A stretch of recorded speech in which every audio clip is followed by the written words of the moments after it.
welcome back to Conversations on Communism.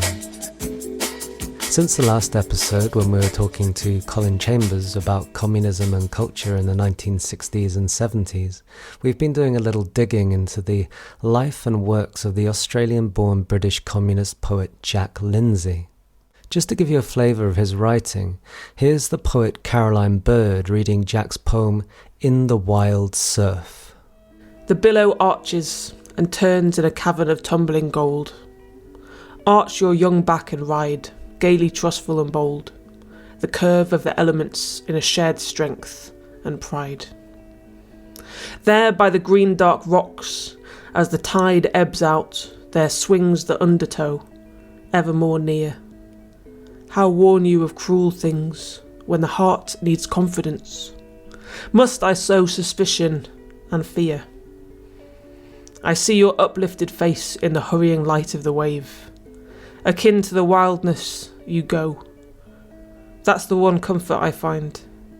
I can do nothing to save, counsel, or tell what I know. Out of one depth curls the wave. From another, you rise up clear, and meet the bright dangerous day. Cut off on the barren sand, I can only love you from here, where the wind blows my words away. In the Wild Surf was inspired by Jack's daughter Helen Lindsay, who as a child in the poem was swimming in the sea just off St Ives in Cornwall. I managed to track down the grown-up Helen, and we met up one rainy afternoon to talk about her father in a busy coffee shop in Greenwich. I mean, the thing about Jack was he was incredibly loyal. I think he believed that you would struggle and work and talk and engage, you know, whatever his troubles with the party, and they did exist, or always really. I think his method was just to go his own way. One of the interesting things about the MI5 files is there's an awful lot of criticism of Jack in the telephone calls that go on between people in King Street, and they're sort of complaining about this and that. And there's one where he's a terrible organiser and he was treasurer of some group and he wasn't doing it properly. And I was thinking, yeah, I'm not surprised, because he would have been absolutely rotten at all that sort of thing. He just did his own thing. He wasn't an organiser. He wasn't that sort of a political activist. His method of dealing with a subject was to write a book about it. So when he and my brother used to argue a lot about politics, and then Jack wrote Crisis in Marxism. Crisis in Marxism was published in 1981, and in it, Lindsay writes about the Marxist tradition in the 20th century, discussing such revisionists of Marx's thought as George Lukács and Antonio Gramsci. In particular, he takes issue with the jargonistic language and ideological abstraction of the Marxist philosopher Louis Althusser and his fellow structuralists. He believed that their work was symptomatic of a heightened level of alienation, which he, following Marx, understood as the estrangement of people from their human essence. This estrangement, or alienation, was perceived by both Lindsay and Marx as a natural consequence of life in a society divided along class lines. But Jack did not only write scholarly works of this type. In fact, the bulk of his writings are novels, often historical fiction, and then of course his many translations of the Greek and Roman classics. He was an extraordinarily versatile writer and a gifted linguist. Although Helen tells me his spoken Russian was not so strong, he was an extremely sensitive reader of the language, and in the 1950s he produced 2 anthologies of Soviet poetry in English verse. During the Cold War, Lindsay was something of a cultural go-between. His was a voice that defied the Iron Curtain. Not only did he translate modern Russian poetry, but he also reported back to Britain the latest news from the Soviet Writers' Union. In 1968, the Soviet government even acknowledged his cultural work with the award of the Znak Почёта, the Badge of Honour. I sent it to Australia with his other stuff. Oh wow! Okay, so it's in Australia, the Badge of Honour. The actual one's there, yes. That was very good of you. Well, I thought, if I leave it at home and I'll lose it or something. Before we met, Helen had told me about a trip she remembered going on as a small child to the Soviet Union. She also mentioned something about a mysterious Russian bank account. It was 1969 that we went, and we went because, because there was a lot of money in the bank account, and it was a way of spending it. And I think because you couldn't take money out of the Soviet Union, and so they offered us. Jack didn't want to buy anything, because he wasn't interested in buying anything. I think he already had a camera, a Russian camera. I think we had several Russian cameras. But and so we had a holiday. We had nearly 6 weeks. This is money that he'd earned. Absolutely. It was from book sales. Book sales. Yeah. This is a thing that I don't think many people know, and I certainly didn't know until quite recently, is that obviously if you think of how big the Soviet Union was, and also the emphasis on improving literacy and cultural activity being pushed, then there's a huge market for books. Jack was selling a lot of books. He was, absolutely. And there was a private eye joke that he was the biggest selling author in Outer Mongolia. Is that true? Yes. Oh wow, I've got to find this. Yeah, no, I'm not quite sure when that was. I do remember him telling a story of how he took a taxi and for some reason the taxi driver worked out his name and said, "Oh yes, I've read your books." All right, whatever. And that was his, way of saying, even the taxi drivers are literate and really interested in reading and would actually, be pleased to be driving around, a foreign author, because we flew from Moscow to Garigo, or near Garigo, anyway, because we did stay in a writer's hotel in the Black Sea for about a month. He always worked. I mean, he took his typewriter with him and he worked wherever he went. So for him, it was a trip, and we went, but he'd be there typing away. I mean, he was available. You could go and talk to him, but it was like, well, why would you? Because he's doing that, and so you'd be off doing something else. So he wasn't, he was just very focused, and he always said that he never learned to drive because he'd crash straight away because he'd be thinking of something else. So his mind was just very in that. I mean, you write, you know what it's like. You go into that state, don't you? Yeah. Of the place where you are, or where you're writing, what you're writing about. It takes about 45 minutes or 2 pints in quick succession to kind of break out of the day's writing. Yes, absolutely. You can be in a weird daze. Well, I think he was in that sort of stage a lot of the time. It was all happening, and the stories were going, or the ideas were shifting, and so when he talked to us, it was only half there. Did you ever meet your grandfather Norman? No. So Norman left the family, and Jack would have been about 7 or 8, I think, and he was the eldest. He had 2 younger brothers, and their mother went up to Brisbane to where her sisters were, and I think Jack had an absent father thing, so he had this famous father who he didn't see for at least more than 10 years, who he knew was famous, and and then I think wanted his admiration and interest, and I think it took him years to get over that. So Jack's relationship with his father, the famous Australian artist Norman Lindsay, was strained to say the least. There is a deep and matter-of-fact sorrow in Jack when it came to his father. This is well captured in his poem To My Father, Norman, Alone in the Blue Mountains, here read by the poet Hannah Silver. Though you, in your hermitage of cold and scornful stone, of tranquil and ruthless light, refuse to accept these pages, what other name can I write over the arch of the ruin made my sole monument? Your rejecting word I ignore, and call up your name once more, though you will pay no heed, though you will never read these words in your mountain lair. So long for you alone I wrote, all my thoughts I bent on you as friend and foe so long, no name I know but yours for this empty space. Now Ray and Phil are both gone, and the spiralling fury of time bores remorselessly on. As a bitter tribute then, take these pages that strip me bare in death's thin bleakening ray.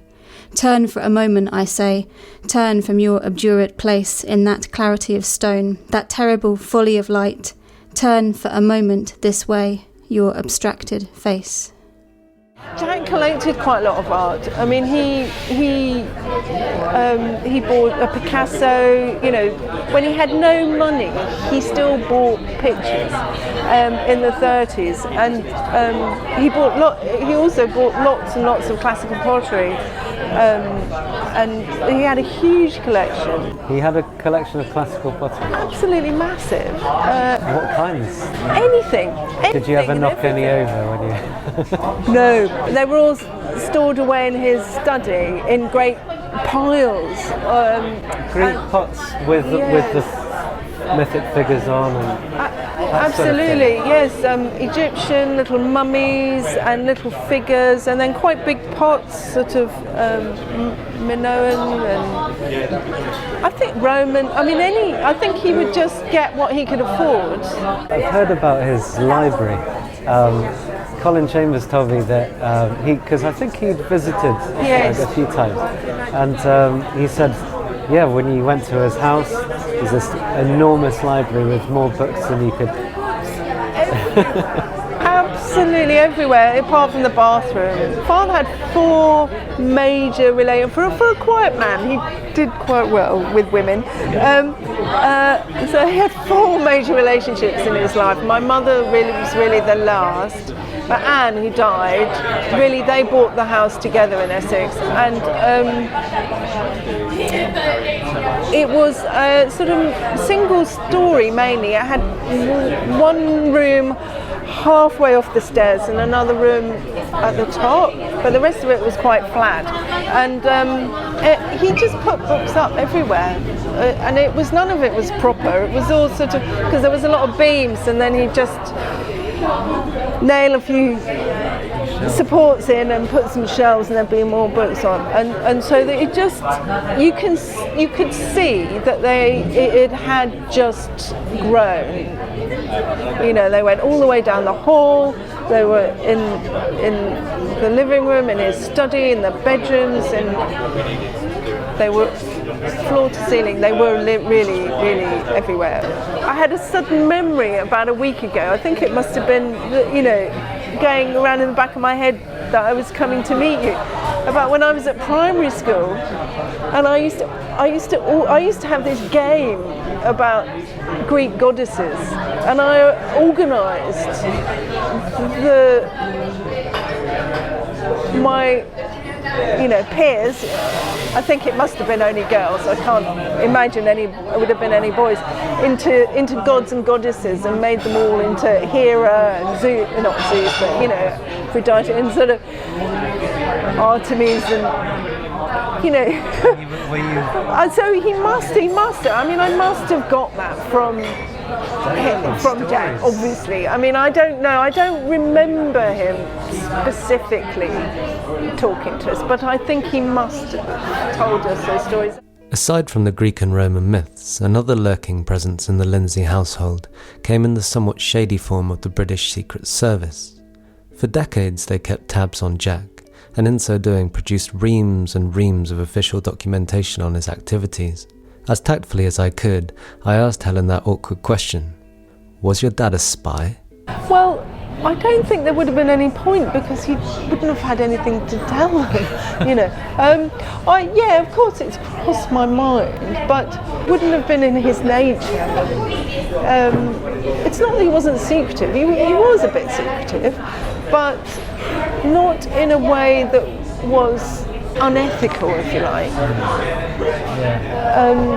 he was deeply, deeply ethical. Yeah, I mean, I have wondered about it because particularly, even if you look at the number of files on Jack, there's a lot of paperwork, and you think, oh, for God's sake, what's the point? But actually, I think there was a point, and I think, as I said to you in the email, I think, you know, a lot of it was around tracking people so they could find out about other people, and it does say that in one bit of the files, because we had our post open for years, decades, and there is just a little note which is a justification, because every so often they would have to, special branch I think it was, would have to say why they were still asking to have the post stopped, and it says something like, you know, this post thing has been revealing of a number of other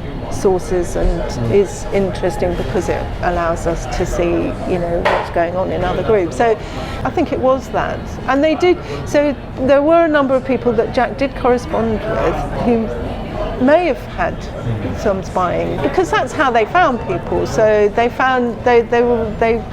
initially made contact with Jack, or he became known to them, if you like, because he wrote to Tom Whittingham, you know, who was known to them for his activities. So, you know, it was all sort of everybody linking to everybody else. I believe that it was also because they were constantly on the lookout for people they could turn, if you like. So somebody like Spender was incredibly useful to them because he represented somebody who supposedly had been left-wing and now didn't really believe. And I think that's a far more powerful message out there in the world to people. Oh yeah, I've been through all that, but of course it's all rubbish, and now I've seen the light. And I think they were constantly on the lookout for people who could be manipulated, used, whatever, in that way, helped. So they would support people. It might not be direct, you know, but they could just, you know, gently support. But also, I think there are an awful lot of informants. So, you know, those two strands, really. You know, would you inform in your fellow left-wingers? Yeah. Or would you actually, are you going to sort of just shift publicly rightwards, and, you know, they sort of they would help you along the way, and I think both those things happened. What they also might have been doing is perhaps, if you just gently apply pressure, you know, you make someone aware that you're watching them, and you make them, you know, they obviously know why they're being watched, and then maybe they start to curb their behaviours. Yes. That's one way, and then another is that in fact, so it's kind of like a kind of bullying presence. Self-censorship. In your article, actually, was that brilliant letter which says nothing at all. Absolutely, the BBC. No, it doesn't. Says, it just, we're informing you. We are informing you that Jack Lindsay is known to us as being a communist. Yes. And we have been informed that he has written a show for you or something. Yes. And then yours sincerely. Absolutely. It's fantastically nothing. I mean, I'm loath to use the word establishment because it's been so ill-used these days. You know, but I think in its older and truer sense, the British establishment, I think that's how they functioned. You know, they functioned without having to say. Everybody knew what everybody meant, so you didn't need to say it outright. You know. It's just you exert your silent power. Absolutely, it's incredibly effective. Absolutely, you know, and ruthless as well, because, you know, it knows exactly where its interests are. In the era that Jack was under surveillance, the Secret Service wasn't acknowledged as existing. And because it wasn't acknowledged as existing, it could not be held under any legal powers. In many ways, he was ahead of his time. He was vegetarian since the 30s, and although he had strains of, generational maleness, if you like, he was more of a feminist than many men are these days. But I think he had a very deep sense of equality. Thank you for listening to Conversations on Communism. Next episode, my co-host Dr. Eleanor Taylor will be back, and we'll both be talking with Professor Richard Seaford and Dr. Ben Harker about the communist classical scholar George Thomson.